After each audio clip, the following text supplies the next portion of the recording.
नमस्कार विद्यार्थी मित्रांनो, काही मुलं काय म्हणतात आत्ताच प्रॅक्टिस चालू केली आहे त्यांनी, तर आत्ताच चालू केली तर लगेच काय तुमचं 1600 मीटर आउट ऑफ होणार नाही, 100 मीटरला लगेच काय आउट ऑफ होणार नाही, गोळा काय लगेच होणार नाही.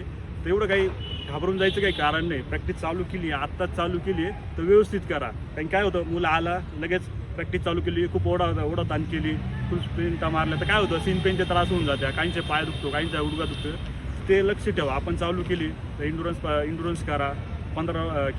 7 राऊंड घ्या, 8 राऊंड घ्या एका हप्त्यात, दुसऱ्या हप्त्यात 4-5 राऊंड अजून वाढून घ्या. तर व्यवस्थित करा. नंतर हिल रन चालू करा.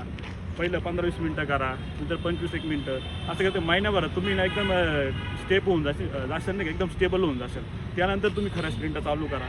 केल्यानंतर त्याच्यामध्ये काय स्टेप नाही पळायचं की आपल्या पाय किंवा टाचेव नाही पळायचं. काही मुलं काय करतात, टाचेव पळतात, ते व्हायला नको. त्यांनी काय होतं का, चुकीचे स्टेप तुमच्या बनतील तर आयुष्यभर त्या काय विसरणार नाही.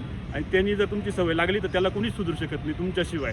तर त्याकडे लक्ष द्या. त्यांनी काय होतं माहिती का, 100 मीटर पळता, काही 100 मीटर प्रॅक्टिस करता आणि काय होतं की ते असे टाचेव पळता किंवा हात वाकडे, त्या सवय लावताना एकदम व्यवस्थित सवय लावा. काय होतं, एकदा तुमची सवय लागली तीच सवय लास्टपर्यंत होती. काही मुलं गोळ्याचं पण तसेच, गोळ्याचं प्रॅक्टिस करता, कोणाचा हात इकडंच जाईल, इकडून निघल, कोणाचा हात इकडून असं निघल, कोणाचा हात खूपच वरती जाईल, तर ते व्हायला नको.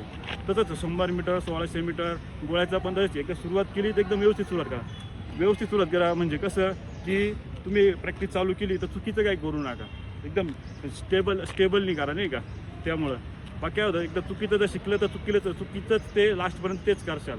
आणि शिकताना एकदम व्यवस्थित शिका की आपण ड्रिल करतोय, 100 मीटरचा ड्रिल करतोय, एकदम कमी करा पण एकदम प्रॉपर करा. की हायनीच करतोय तर व्यवस्थित करा. नाही तर हायनीच करतोय, पाय आपल्याला जागी उचलायचे तर पाय खूप पुढं फेकतात, तर ते व्हायला नको. शिकता येत एकदम व्यवस्थित शिका.